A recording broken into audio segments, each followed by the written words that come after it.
Saudações em Goiás, 16 horas e 40 minutos e estamos em guerra. Dito isso, nós precisamos fazer algumas reflexões. E eu vou começar pela mais chata delas. Eu estava certo. Tá. Falei, gente, o conflito vai se deslocar da Ucrânia para o Oriente Médio, certo? E acho que é isso que nós estamos vendo. Bom, mas evidentemente o responsável por isso não sou eu. Como as circunstâncias propiciaram isso? É muito tentador fazer especulações sobre de que maneira e com apoio e auxílio de quem os palestinos conseguiram organizar uma manobra tão fantástica quanto essa de hoje, certo? Eu, de verdade, eu não consigo compreender como uma organização desse nível, cara, usou drone, parapente, assalto a quartéis, a vilas inteiras, sabe? Foi uma ação extremamente bem planejada, bem orquestrada, muito bem realizada, simultânea, muito bem sucedida. Como foi possível que ninguém na entidade ficasse sabendo disso? Na verdade, isso é tão grave que... olha, esse pezinho de pau-brasil nasceu da semente. Estão aqui da semente. Bom, voltando ao assunto. Isso é tão grave que... cara, é difícil aceitar. Como pôde o Mossad não ter visto? Sério, de verdade, como pôde o Mossad não ter visto? Porque não foi uma ação, uma viela qualquer de Gaza, não. Não foi um ataque terrorista. O que aconteceu não foi um ataque terrorista. O que está acontecendo não é um ataque terrorista. E tampouco é uma intifada. Isso não é uma intifada. Isso é algo muito maior, muito mais bem planejado, bem financiado, bem orquestrado, bem realizado. E não é à toa que dessa vez, bom, os números dizem por si mesmo, né? Nesse exato momento, segundo os últimos dados que eu tive, são 230 do lado ocupante, que partiram de arrasta, e o número dos ocupados, dos mártires, né? Também já passou de 230, mas era bem menor. O que está acontecendo é que agora as forças ocupantes estão destruindo edifícios em Gaza. Mas a coisa, ao longo da noite, o bambu vai gemer. Por quê? Bom, as forças de libertação fizeram reféns. Os números são desconhecidos. 300, 500, 1000. Os números são de fato desconhecidos. Mas devem oscilar em torno de 500. E esses reféns, bom, o que vai acontecer com eles? Eles vão ser trocados? Dificilmente. Então, eu acredito que tem um provérbio que inclusive era parte da lei da região de onde os hebreus vieram. Olho por olho, dente por dente. Então, vai chegar um momento em que esses reféns, bom, né? Esses reféns não serão trocados. Enfim, uma guerra é uma coisa grave. Não é algo que a gente deva comemorar de forma alguma. De forma alguma. Uma guerra é uma coisa muito grave. A gente tem que ter, em primeiro lugar, isso em mente. Em segundo lugar, eu fiz um videozinho curto explicando algumas coisas. E eu gostaria de retomar essas coisas. Os bots, porque o domínio da entidade sionista na mídia, nas redes sociais, inclusive muitas delas, né, de proprietários, de pessoas conectados, né, não preciso dizer, pela via da religião, o Estado de Israel. Então, o domínio deles na mídia, na imprensa, nas redes sociais é amplo, certo? E no Brasil, por alguma razão estranha, os evangélicos, eles, apesar do que os cristãos sofrem na entidade sionista, vou até mostrar um vídeo assim aqui. Por que alguns evangélicos amam tanto Israel? Simples, o sionismo é uma invenção cristã e não judaica. Tudo começou lá na Reforma Protestante, que basicamente passou a dar protagonismo para a mitologia do Antigo Testamento e interpretar as coisas de uma forma meio literal demais. Para essa nova parcela evangélica, o retorno dos judeus à Palestina seria uma etapa obrigatória para desencadear o Apocalipse e a segunda volta de Cristo, o Messias. Sim, o fim do mundo, essa coisa toda. Muito antes do Theodor Herzl escrever o Estado Judeu, uma galera evangélica, principalmente na Grã-Bretanha, inicia uma corrente chamada restauracionismo, que vai começar a defender essa ideia vulgar de retorno dos judeus à Palestina. E são os restauracionistas que vão plantar essa ideia nos círculos judeus. Só que esse amor todo só vai até a página 2. Para esses evangélicos, os judeus são pecadores por não reconhecerem Jesus Cristo como Messias. E quando chegar o Apocalipse, eles têm que se converter ao cristianismo ou queimar no fogo do inferno. Não acredita em mim? Então se liga no que escreveu Lord Shaftesbury, um influente político e restauracionista britânico em 1839, 57 anos antes da publicação de O Estado Judeu. Nesse artigo, publicado no periódico The London Quarterly Review, ele encoraja que os judeus voltem à Palestina, ao mesmo tempo que chama os judeus de gente cabeça dura, de coração sombrio, afundada em degradação moral, teimosia e ignorância do evangelho. Ah, e claro, ele ainda joga um temperinho colonialista, afirmando que os judeus seriam úteis na derrubada do Império Otomano, o, abre aspas, principal objetivo da política externa britânica na região. O próprio Balfour era um restauracionista e acreditava, ao redigir a infame declaração que leva seu nome e que selou o destino dos palestinos ao prometer um futuro lar nacional judeu na Palestina, que ele mesmo estaria sendo instrumento divino e colocando em marcha a profecia do Apocalipse. A real é que o sionismo cristão e essa relação obscena entre evangélicos e sionistas é, na verdade, fruto do anti-judaísmo europeu, sem falar na ambição colonialista por trás disso tudo. Então, os palestinos e os cristãos são tratados como cachorros pelos israelenses, mas por algum motivo os pastores conseguiram convencer milhões de fiéis que o Estado de Israel é pró-cristão, que tem alguma referência a Cristo e não sei que bobagem. Sinceramente eu não sei, não quero saber e estou quase dizendo que tem raiva de quem sabe. Não me interessa, de verdade não me interessa. Eu acho um despropósito, bom, na verdade eu tenho uma noção, né? Durante a criação do sionismo, que aconteceu na Inglaterra, não foi Theodor Herzl, as ideias sionistas existiam bem antes. Durante a criação do sionismo, meados do século XIX, havia uma convicção entre os protestantes de que para que a vida de Cristo se concretizasse, o Estado de Israel deveria ser refeito. Ok, mas eu não vou entrar muito nisso não. Não vou entrar muito nisso. Eu vou ver se eu acho um vídeo falando sobre isso. A situação dos cristãos se agrava em Israel.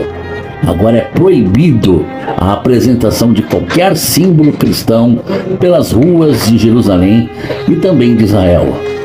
Isso é consequência das medidas do atual governo religioso extremista.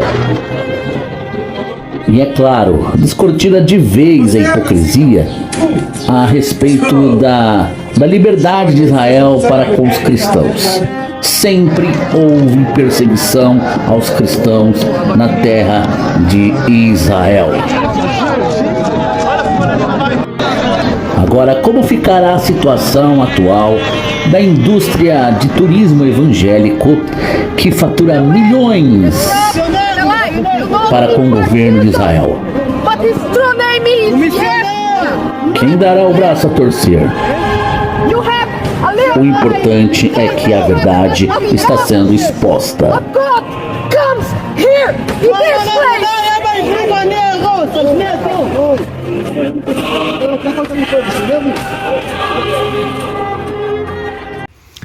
De toda forma, a questão aqui é outra.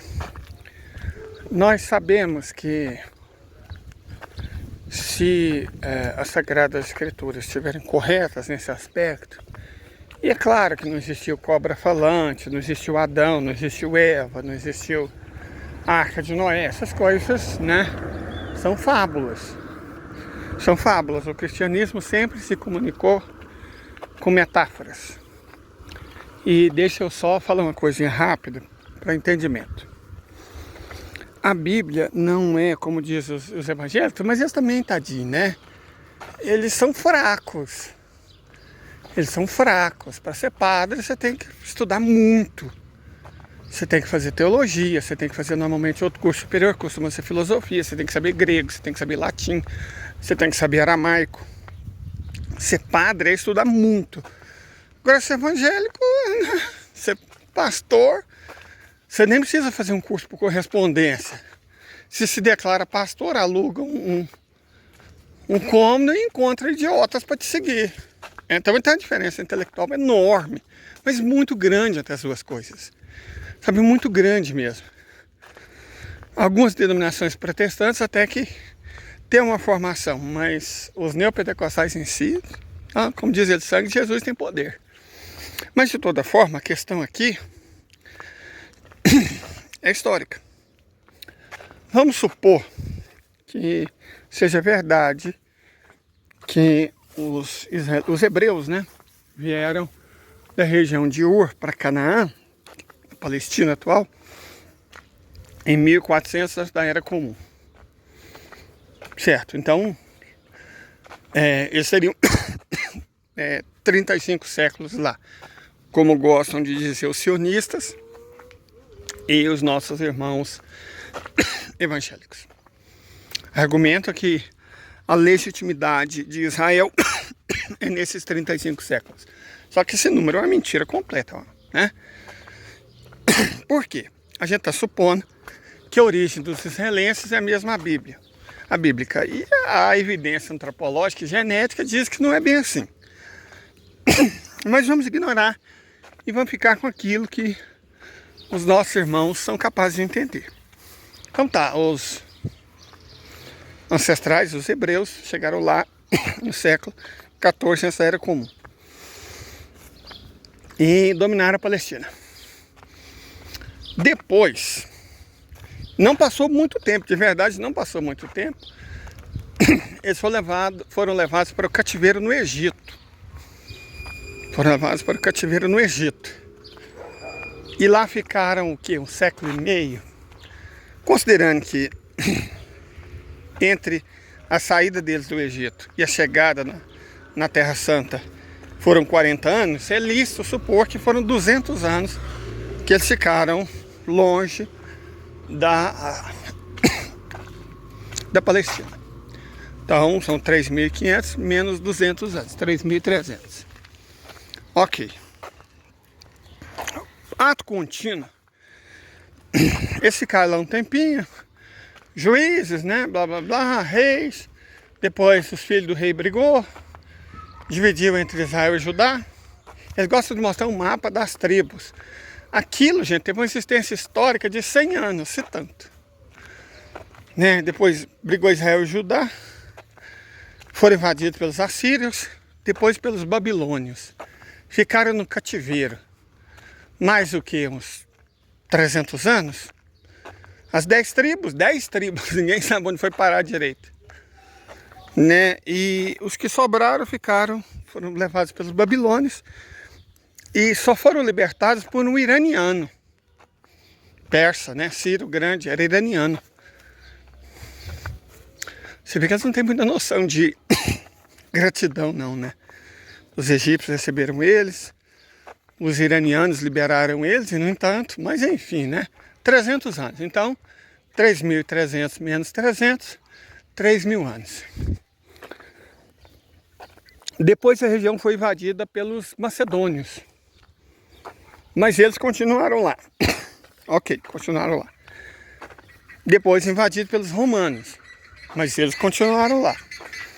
Depois, não lembro bem se Tito Domiciano expulsou eles de lá no ano 70. Então eles ficaram mais uns 1850 anos expulsos de lá. Então, né? Até agora nós temos o quê? 3.000 menos 1.850, ficaram 1.150 anos lá. No total, se a gente acreditar na narrativa bíblica. 1.150 anos é muito diferente de 3.500. Perfeito? Deixa eu só fazer um paralelo. Os árabes, os palestinos. Bom, se você olhar o Velho Testamento, aquelas porções escritas por volta do ano 700 antes da Era Comum, você vai ver uma referência a um povo chamado Nabateu. Quem que eram os Nabateus? Adivinha? Árabes. Os Nabateus eram os árabes. E eles fundaram Petra, que era uma cidade, portanto, árabe. Bom, se os árabes estavam lá, vamos colocar 1000 antes da Era Comum e estão até hoje, nós temos que os judeus estão lá 1.150 anos e os árabes por 3.000. O verdadeiro dono, então, fica claro. Jerusalém não foi fundada pelos palestinos. Jerusalém não foi fundada, menos ainda, pelos hebreus. Jerusalém foi fundada por um povo chamado Jebuseu, que é uma cidade muito antiga, muito anterior à invasão daquela terra pelos hebreus. Certo? Jerusalém não foi fundada pelos hebreus, foi fundada pelos jebuseus.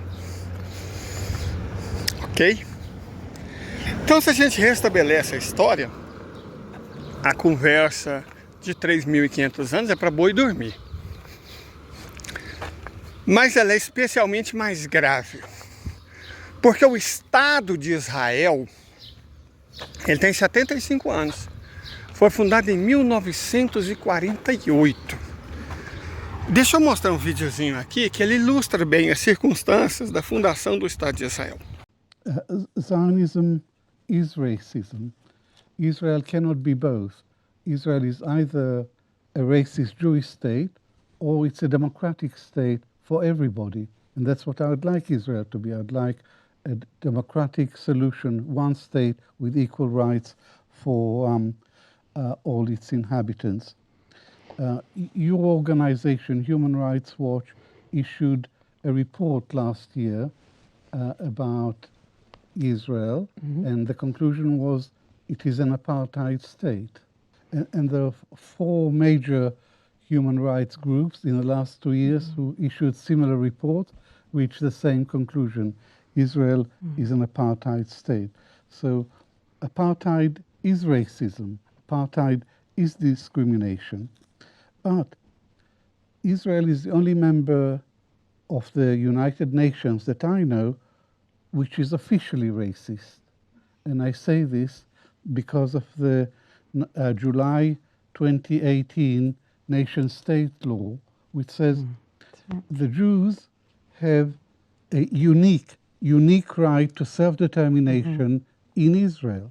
Unique means exclusive. Yes. It means Arabs have no right to self-determination. It means even if Arabs became a majority, they would still have no right to self-determination. So most certainly Zionism is a racist ideology, and it is largely responsible for the Nakba that has unfolded throughout the last century and continues today.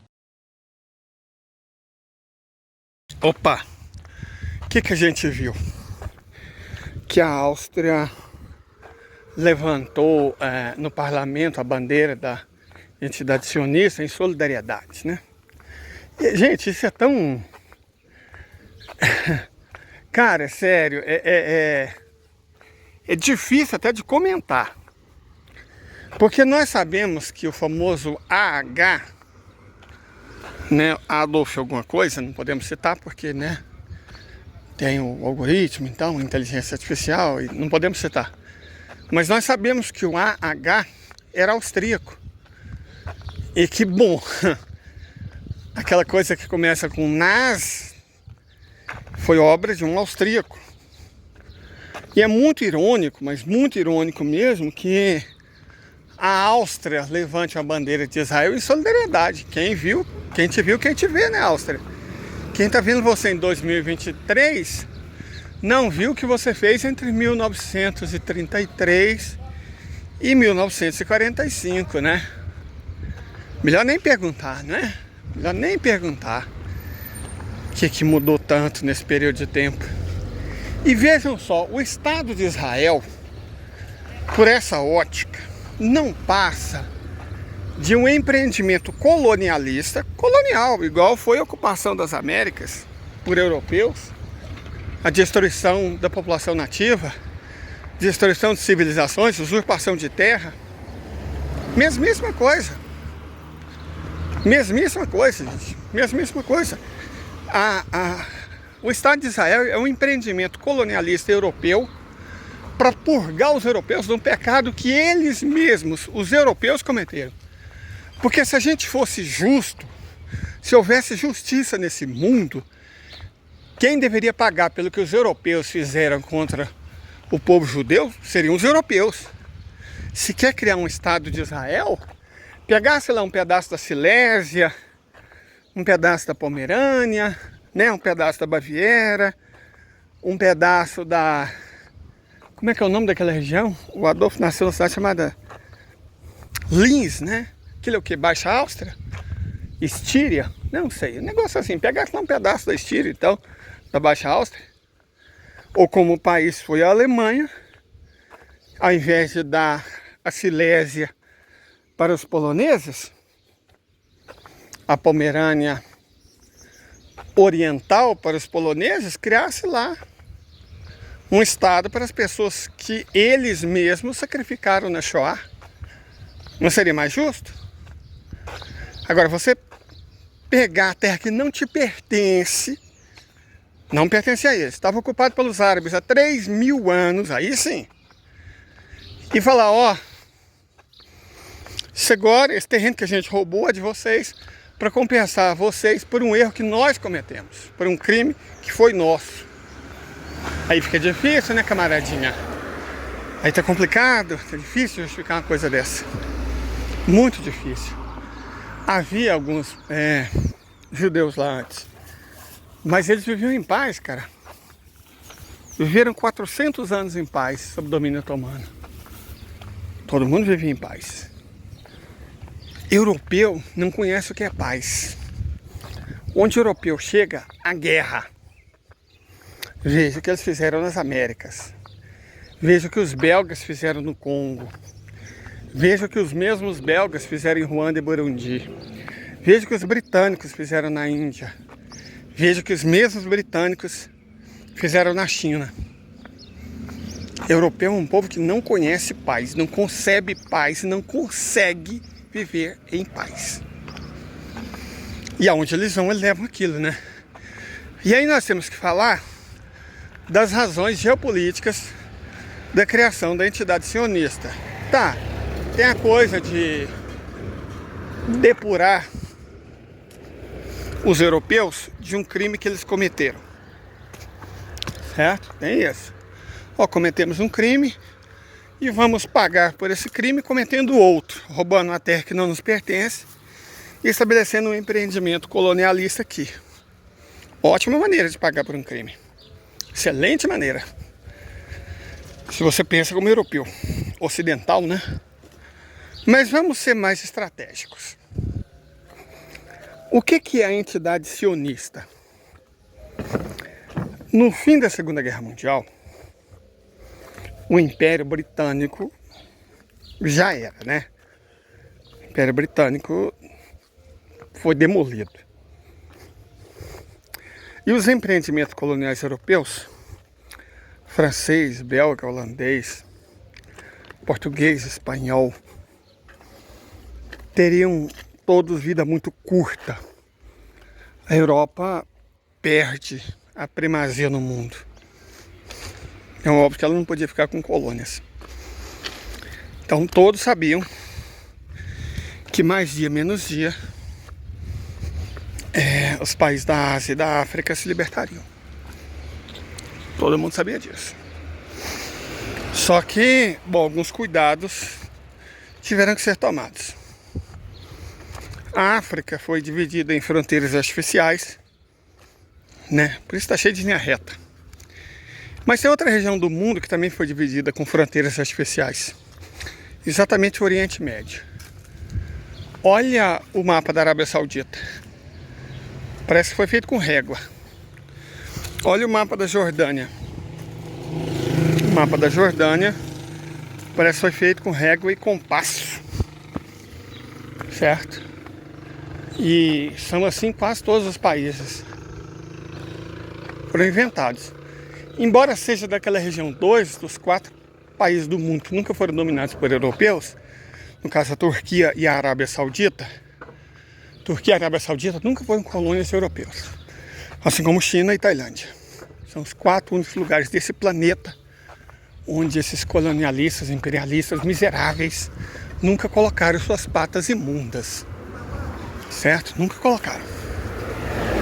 Então, com exceção do território, e mesmo a Arábia Saudita tem fronteiras nitidamente artificiais, certo?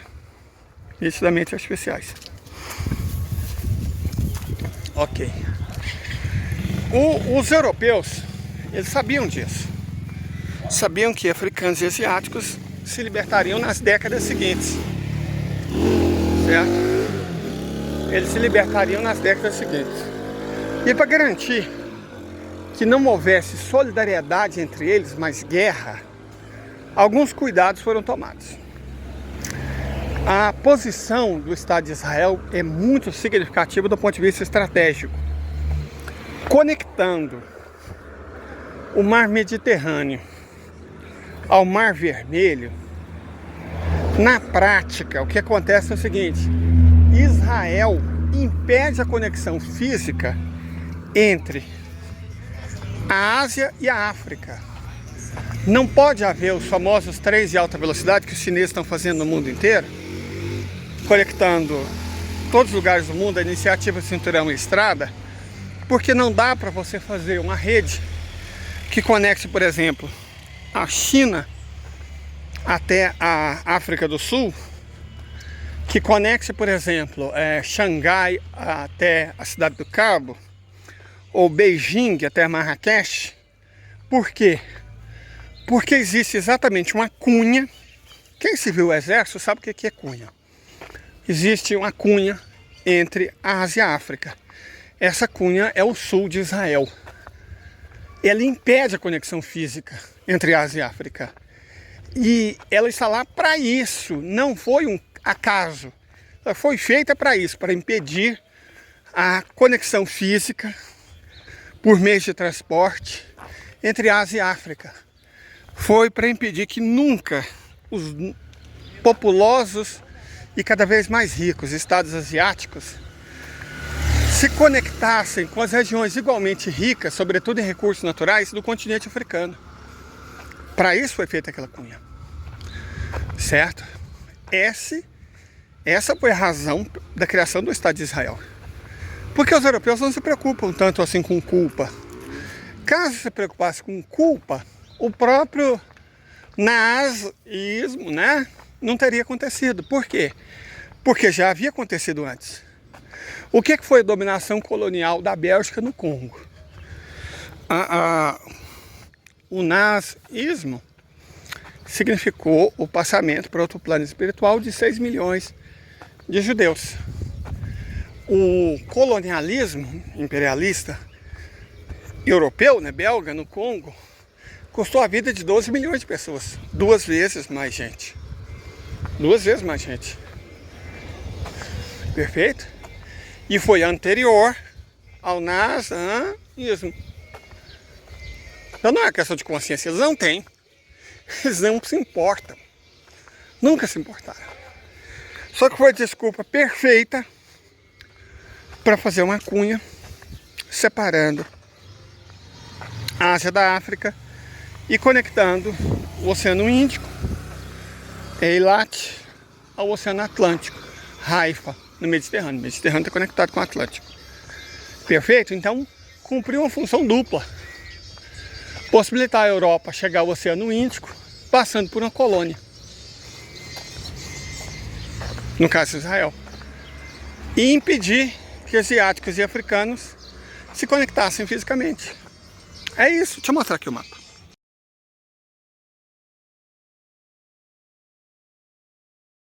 É isso, gente. Só que agora as coisas vão mudar. Daqui pra frente tudo vai ser diferente. Você tem que aprender a ser gente. Então, daqui pra frente tudo vai ser diferente. Quão diferente? Bom, a história está sendo feita agora, nesse exato momento. Vai ser feita amanhã, vai ser feita semana que vem, vai ser feita até dezembro, mas não vai demorar muito, não. A história vai se concluir. Primeira Guerra Mundial, do qual a segunda foi uma consequência, finalmente vai terminar. Finalmente. Nós já falamos isso outras vezes. Já terminar no Oriente Médio. O Ocidente, que começou com a tomada de uma cidade islâmica, Ceuta, pelos portugueses em 1415, vai terminar pela retomada pelos muçulmanos de um empreendimento colonialista europeu, né? A história tem dessas ironias. Os chineses sabem disso muito bem.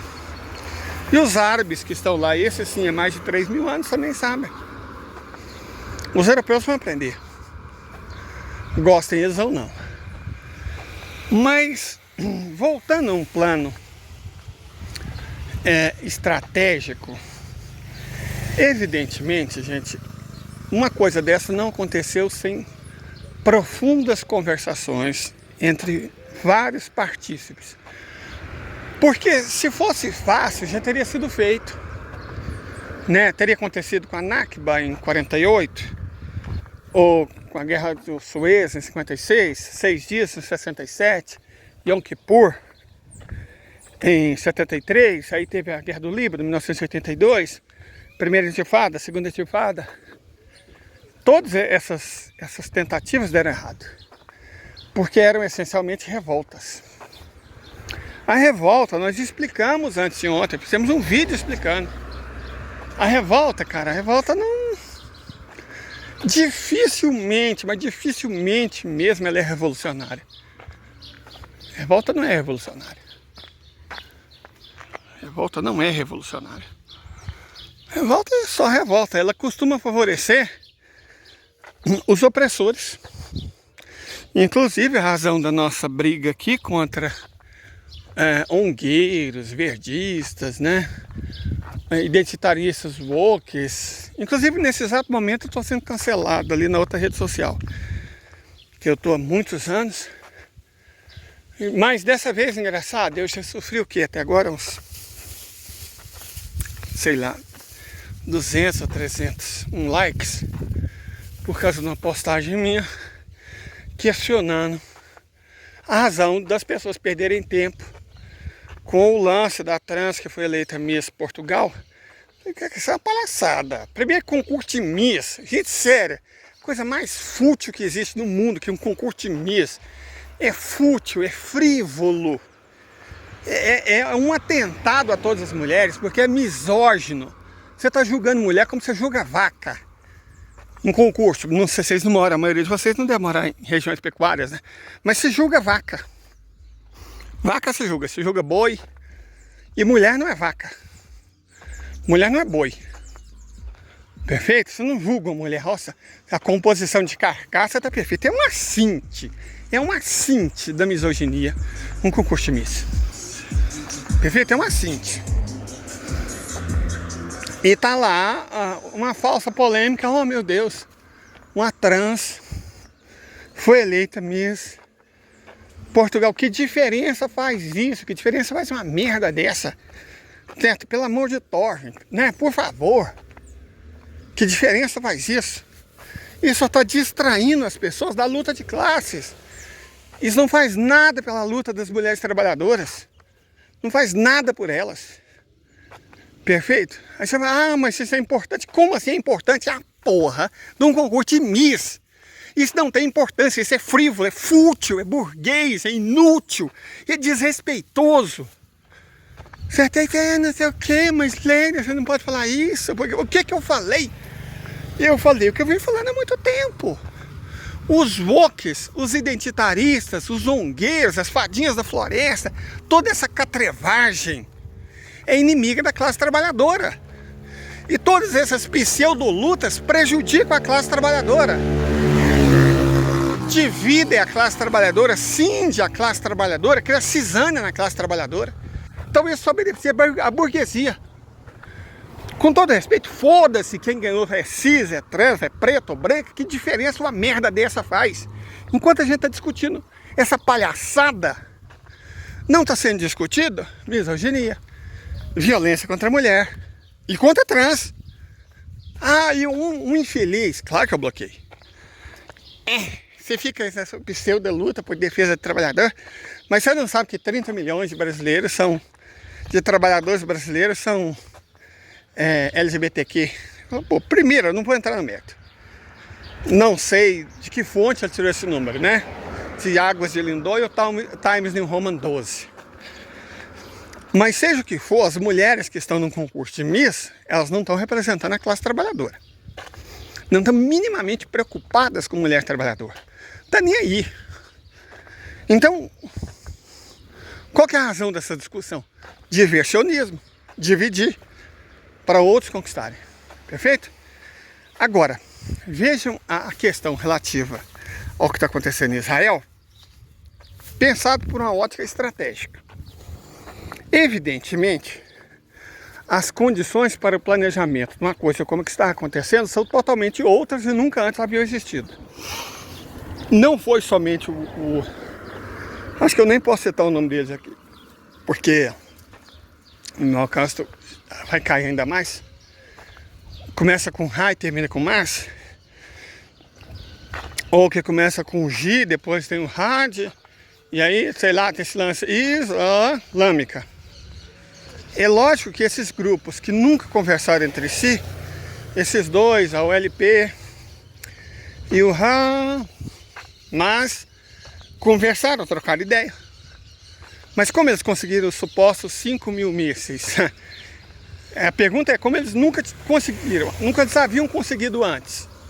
Por que eles nunca conseguiram antes? Porque as condições eram diferentes. Certo? Porque eles nunca conseguiram. Por que dessa vez conseguiram? Essa é a pergunta. Por que dessa vez eles conseguiram? O que mudou? O que mudou foi que a Arábia Saudita e Irã estabeleceram a paz entre si. Então, é só juntar as peças. Se eles nunca antes tinham conseguido, e agora conseguiram, e conseguiram porque Irã e a Arábia Saudita fizeram as pazes, vamos dizer assim, então é óbvio quem propiciou para eles os mísseis e as condições de logística, e os drones, e os paragliders, e o treinamento, por onde chegaram essas peças. Dá para saber por onde chegou. Quem mandou, dá para você ter uma ideia muito clara também. Foi isso que mudou, as condições geopolíticas mudaram. E aí, esse acordo de paz entre Irã e Arábia Saudita foi mediado pelos chineses. Só que o Irã não gostava da China. E a Arábia Saudita patrocinava aquele pessoal terrorista do Turquestão Oriental. Então, evidentemente, não foi a China que chamou eles para conversa. Quem estava conversando com os dois ao mesmo tempo era a Federação, não a China. Então, muito provavelmente, quem deu o toque, qual que é o lugar mais seguro do mundo para você fazer uma reunião que serviço de segurança nenhum do mundo é capaz de pegar? Esse lugar é a Coreia Popular, na verdade. Só que a Coreia Popular não tem embaixada da Arábia Saudita. Qual que é o segundo lugar mais seguro do mundo, então? Praticamente sem espião. É a República Popular da China. E lá os dois países têm embaixada. Então, a Federação Russa também tem embaixada lá. Provavelmente chamou os dois para trocar umas ideias, né? Vamos conversar aqui, vamos trocar umas ideias. E aí deu certo. E a partir daí, muito provavelmente se criou logística para esse movimento que começou hoje. Mas as condições geopolíticas, elas não foram construídas ontem. Não. Os Estados Unidos estão terrivelmente enfraquecidos economicamente, terrivelmente enfraquecidos, militarmente também. A OTAN gastou praticamente o que tinha de arma e munição na Ucrânia, e mesmo assim está perdendo, tomando uma surra, certo? Apanhando como bode na horta. Ah, moleque. Então você pegou um momento em que as forças militares da OTAN são terrivelmente enfraquecidas. E os Estados Unidos acabaram de alegar, dia desses, nós até comentamos sobre isso aqui, que não tinham mais dinheiro para financiar o conflito na Ucrânia. Os europeus que se virassem. Mas parece que eles encontraram a fonte de dinheiro, porque o Joe, né, falou que vai mandar 8 bi para a entidade. Eu não sei do que vai adiantar, porque o negócio já está em curso. É uma blitzkrieg. Mas ele vai tirar 8 bilhões, ninguém sabe da onde, nem de quem, nem vai ser de quem. Da saúde, da educação, das crianças, da segurança pública dos Estados Unidos, de outras bases militares. É o dilema do cobertor curto, né? O cobertor não dá para tampar tudo, né? Ele vai tirar um pedaço que está cobrindo o pé e vai colocar para tampar o coraçãozinho. Coração sionista que bate mais feliz. É isso que ele vai fazer? Eles não têm dinheiro, cara. E mais... A Federação Russa desgastou os governos do Ocidente por 1 ano e meio. Porque foi uma guerra que eles começaram com tudo. Sanção, as sanções do inferno, vamos arrasar a Rússia, vamos libertar, né? A Ucrânia, vamos destruir. Chegaram até um austríaco, olha só, um austríaco, que mostrou um punhado de bandeira que ia se dividir a Rússia em 40 países, e blá blá, estabelecer, levar a democracia, né? Não sei o que, não sei o que, não sei o que lá. Beleza. Eles estavam muito animados no começo. Aí veio o inverno. Sofreram horrores. Porque eles dependiam de gás, de energia, de petróleo, de combustível, vindo da Rússia. Ficou sem. O preço subiu demais. Eles não davam conta de pagar. Muitas famílias estavam tendo que escolher entre comer e se aquecer. As pessoas se endividaram. As empresas começaram a fechar ou a sair de lá. Os empregos sumiram, o desemprego cresceu. A pobreza aumentou. E agora já estamos no outono.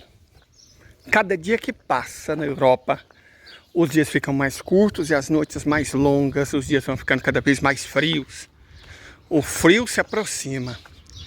Os russos tomaram cuidado de aumentar o preço do petróleo de 60 para 90 dólares o barril.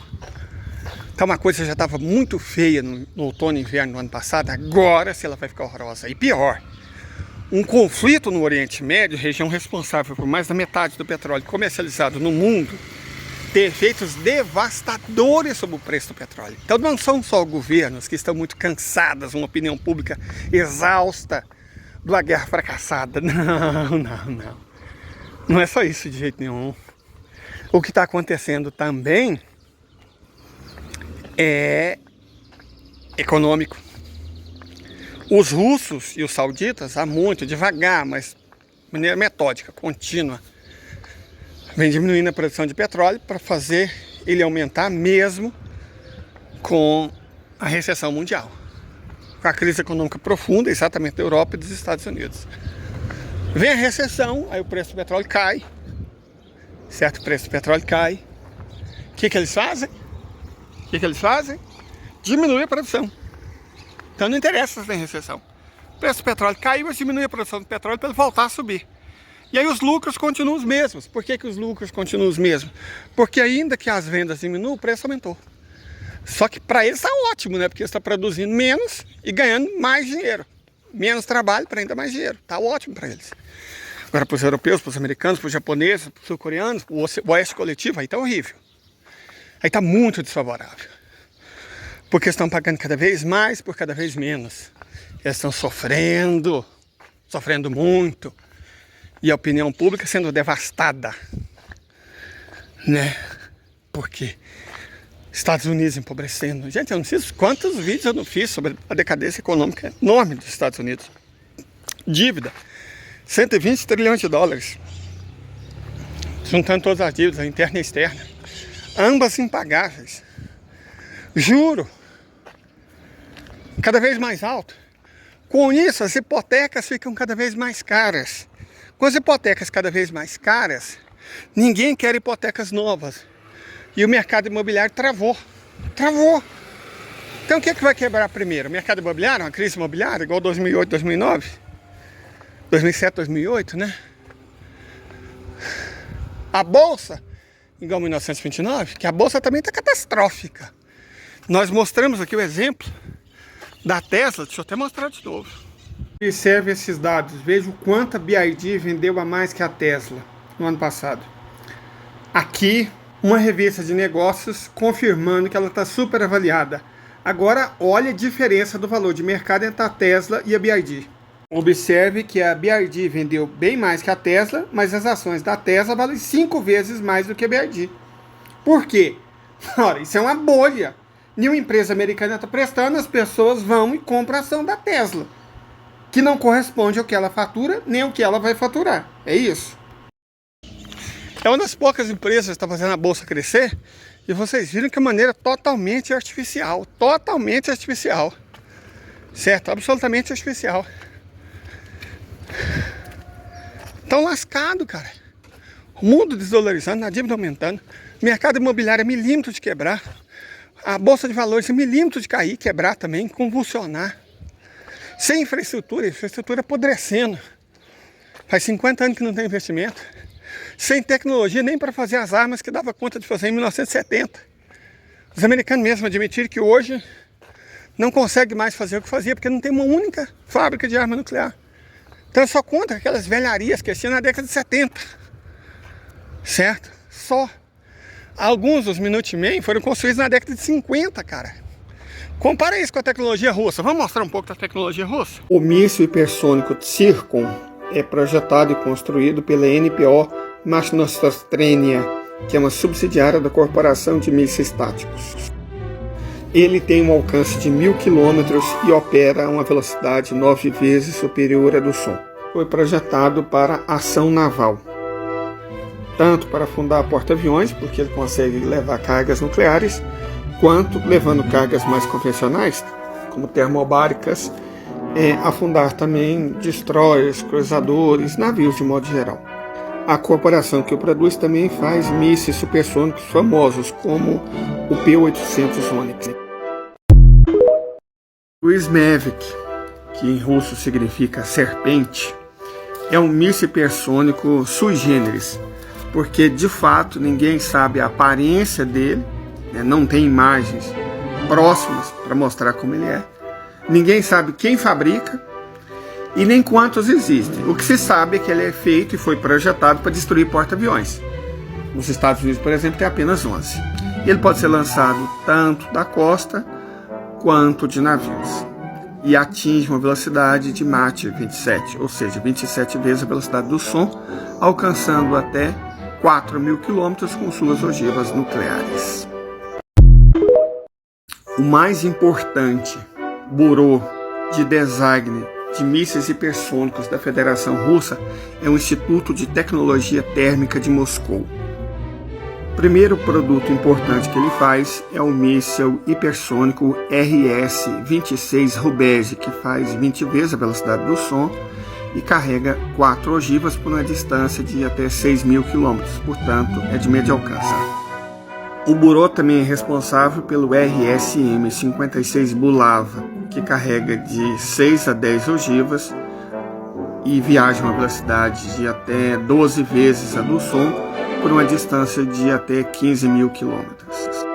Mas a arma mais sofisticada e poderosa que eles fabricam é o RS-24 IARS, que atinge mais de 30 vezes a velocidade do som e leva de 3 a 6 ogivas por até 12.000 km de distância.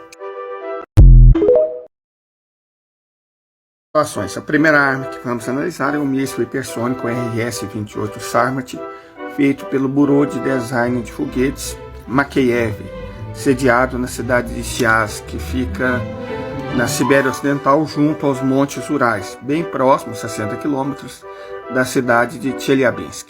O RS-28 Sarmat é capaz de carregar de 12 a 14 planadores hipersônicos Avangard, que por sua vez atingem 27 vezes a velocidade do som. Nesse sentido, ele em si não é a arma. A arma é o que ele traz dentro da barriga dele, que são os planadores hipersônicos.